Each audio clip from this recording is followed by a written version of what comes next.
Okay, I'm back. We are having storms. I think this will be the third day.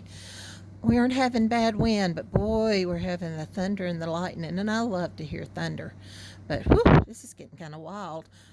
We've had power outages and such, so I'm going to try to get this in between the next storm and hope that we don't have it. I've gone ahead and added all the colors. For all of the yellows, I base coated them with a bleached sand. I went ahead and just added the rest of the colors straight. It took about 2 coats, so that was okay. But the yellow is so hard to get to show, so I did base coat that with the bleached sand. I got the flip-flops and I've shaded them. I need to do some cleanups. You can see how that's kind of jagged there. I'll either come in with some of the Whispering Turquoise, or I may just try to get it out. Right here, I left this to show you how I clean it up with a fix-it brush, and I do not have a paper towel. Let me get one real quick. And I dip the fix-it brush in water, and I'm going to gently scrub around. It doesn't take a lot of pressure.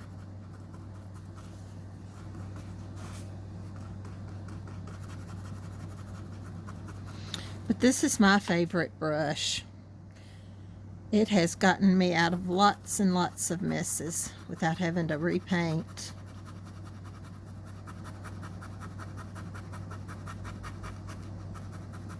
You don't want to rub too hard or you'll take your base coat off. But I think I'll clean that up with just a little bit of paint around it, or do another float. But around that dot of my eye, I got that pretty clean. Just one of charcoal's fibers. And it's really, really good for gently cleaning those floats that get out of hand.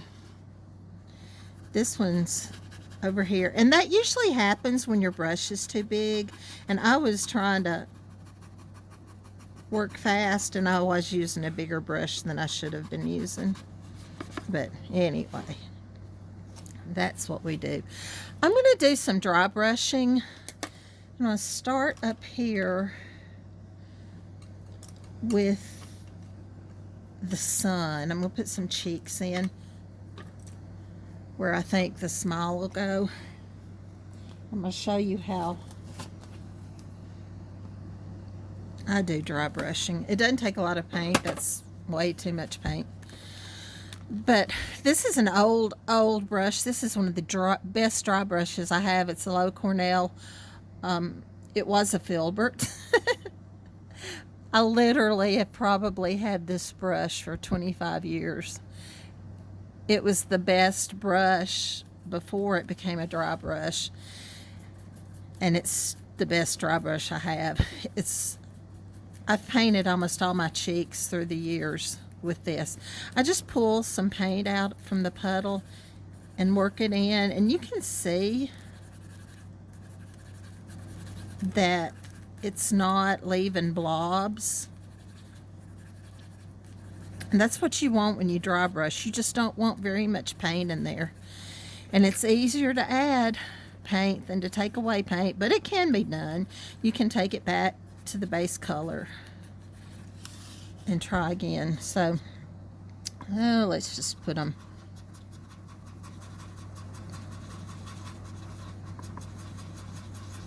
And you can see all these little dry pieces that it puts out. And I'm probably going to want more color than that. Maybe not. We'll just have subtle. But you just keep rubbing. I do a back and round, back and forth. And I really don't have enough paint in here, so I'm going to do that all again.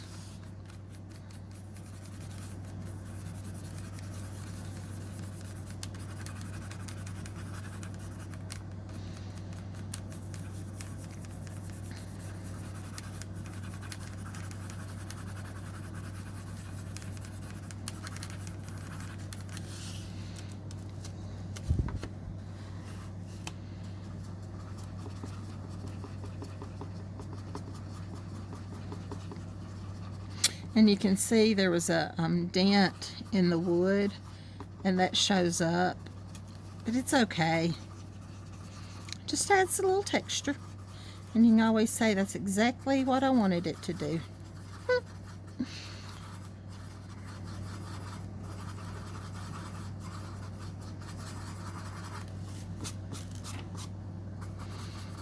I try to get them about the same size and about the same color.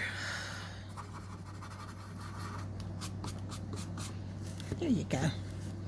We'll call that done. Let me see if I can find my number 2, and we'll go ahead and add some eyes, nose, and smile, and there we go. And I'm using soft black. You can use black, which I usually do, but since I'm just using soft black on my little mouse down here, I'm just going to keep doing it with the sun. I usually put the eyes in first, and I usually make my eyes oblong. I'm not sure what that was. And I do not worry that they're perfect and the same exact size. I try to get them as close as I can, but you know what? Life is just too short to get so frustrated with something that's supposed to be fun.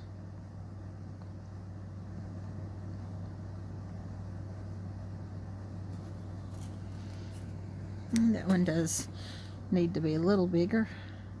And what happens is you get one bigger, and then you have to get the other one bigger. And before you know it, you have gigantic monster eyes.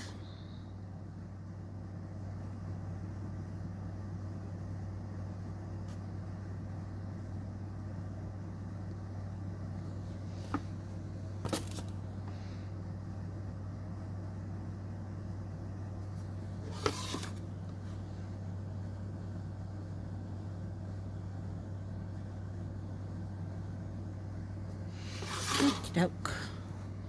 That's close enough. I may do a little bit more to them in a little bit. Let's see if I can find my liner.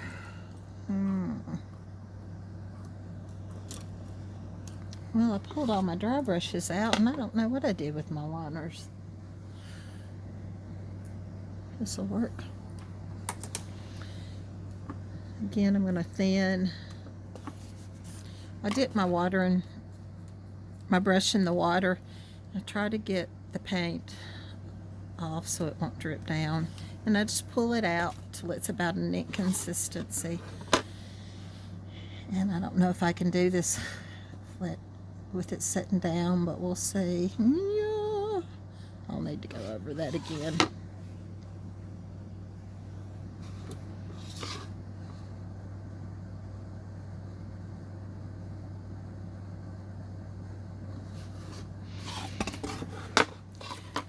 I might sharpen that up a little when I can hold it up and see what I'm doing. And then I like a big old nose.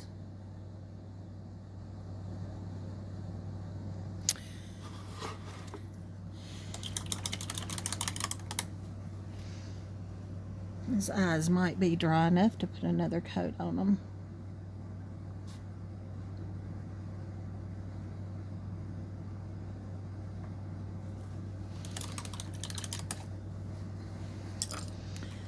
And then dry brush the nose.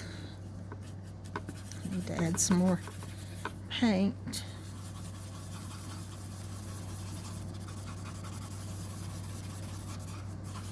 I usually use my old plates that are covered in paint to do dry brushing, because I don't like to keep using plate upon plate upon plate.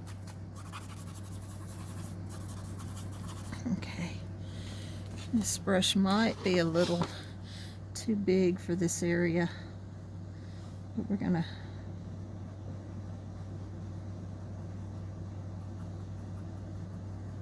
see if this is working. Let's hold our breaths, y'all. Okie doke. Isn't that cute? And I'm gonna do some dry brushing down here on these leaves. I'm going to start We'll come back and add some white to those. I'm going to try this matcha green.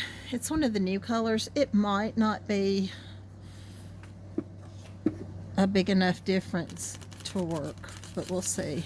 There again, I'm just pulling out.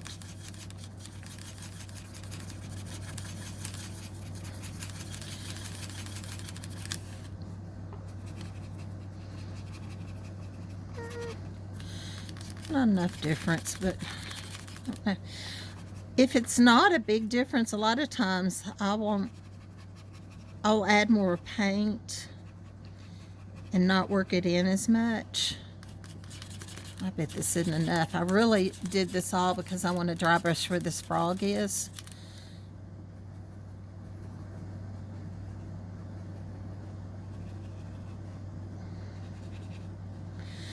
If you have small areas and you really don't want to shade them, doing a dry brush in the middle is an easy way to get some contrast in there. I am going to go ahead and shade these, but I like having that dry brush. I just think it gives it a good look.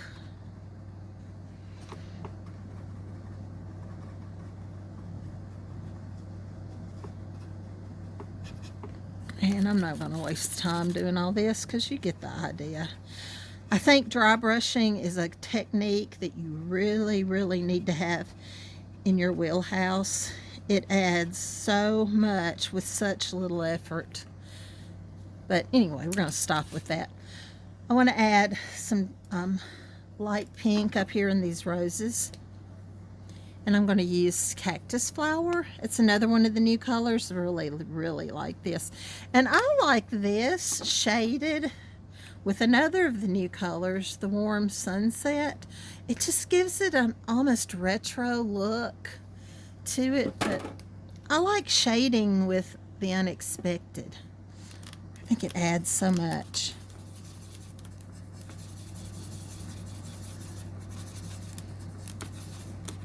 I'm not sure.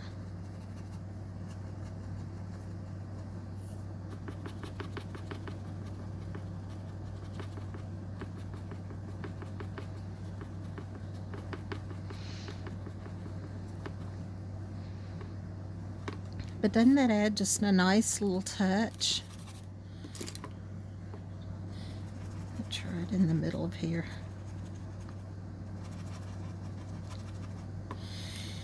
Sometimes I'll come back and add a little white to the color that I'm dry brushing with it to give it a little extra highlight. I wonder what that'll look like in there. Let's see if I can find my white in this. Gotta be careful around that black so that you don't pick it up.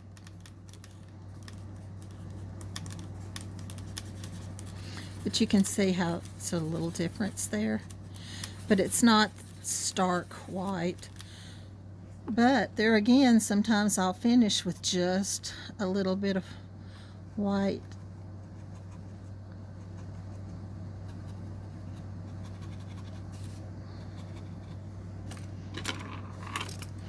I'm putting it in this purple too, just to add a little something.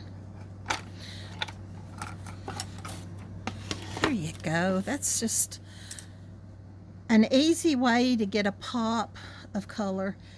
Let's see if I can find the dry brush where I was doing the frogs. Oh, boy, these colors get mixed up so fast.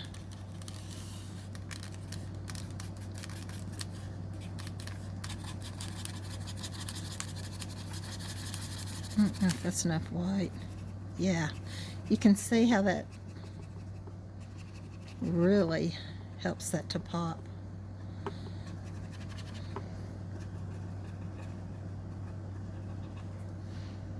Okay, now I'm going to show you how I make my bumblebees and worm. I have this stylus. I got it from oh my gosh, what is her name? She does the pencils with the acrylics. Joanne, I cannot believe I've just gone blank. Anyway, I'm going to make the worm. I'm going to put him right here. And I'm going to go ahead and make him lavender. When I plan my colors, I try to spread them out so that they'll bring your eyes along. Here's the purple cow, so I'm going to have it here. Actually, I have it here. And then I have it over here at the edge, so it's kind of in a circle and bringing your eyes around. The yellow, the same thing. I may need to put a yellow something up there. But I try to spread out my colors and to use them throughout. Another little trick, a lot of times if you put the colors you're using in your background, it'll bring your eyes around. You don't want to make something that sticks out like a sore thumb, and I've done it and probably will do it again, but I try. So I'm just dipping my stylus in. I'm going to have my one little circle, another little circle. I'm going to have him like he's popping up out of the ground. And it doesn't matter if they're exactly touching. I do try to get them to touch, but I'll come back and put a shadow in there with my teeny tiny little brush. There we go. So we need to be careful and not bother that. Then let me get some yellow on here, and then I'm going to show you how I make my little bumblebees. I love making these little bumblebees. They're in almost all my little flowers, and it's really simple. I don't want it too big, so the other end of the stylus,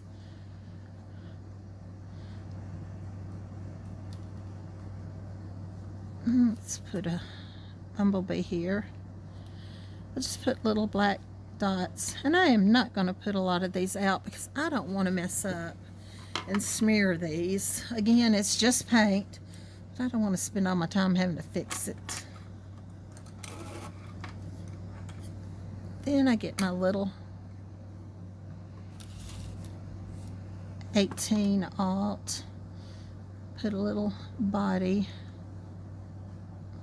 basically just another little round dot. You could do that with your stylus, put it in there and pull it out. I'm going to let that dry just a minute. I'll show you how I do some butterflies. Oh, that ought to be okay. I do them different ways. Yeah, I'm going to make a mess here. You can do the dip dot bodies, which I think you can see that. And I try to get the bodies to curve, and I do that the same thing with dragonflies. Yeah, I can see that. I make an oblong head and then add the body, and I want it curved. And then the other kind of butterfly that I do, put a little dot for the head and a straight line for the body, not too long. And yes, I just smeared my little worm. That's okay, we'll get the little fix-it brush out.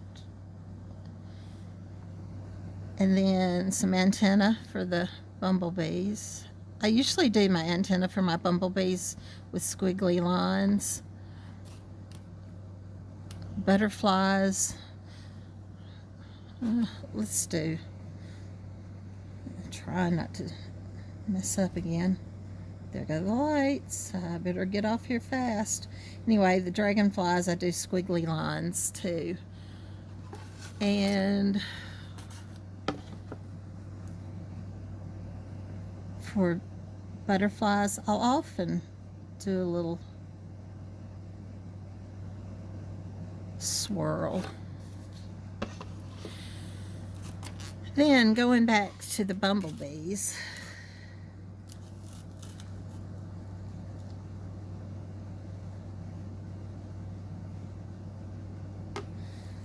I put a little stinger on them.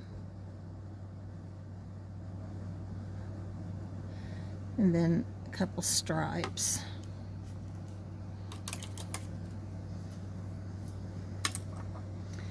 Then I use my liner to put in titanium white.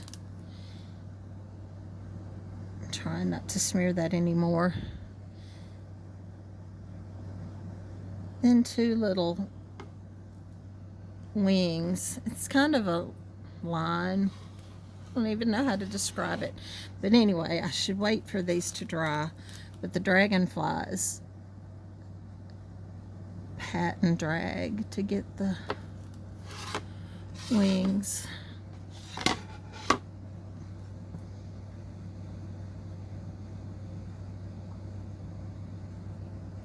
There's the dragonfly, the bumblebee is done. And then let's finish the two, since I've got purple on here. Just in a pat and drag on both sides.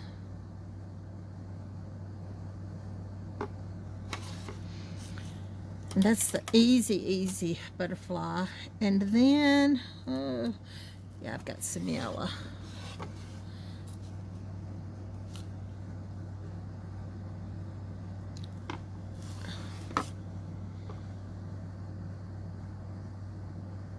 That's the back. That's the front. And then the bottom. Probably do 2 strokes. There you go. Easy peasy. Y'all, I'm going to get off here right now because it's starting to storm again.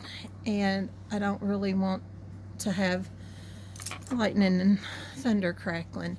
So I'll be back and show you the finished product. Bye, y'all.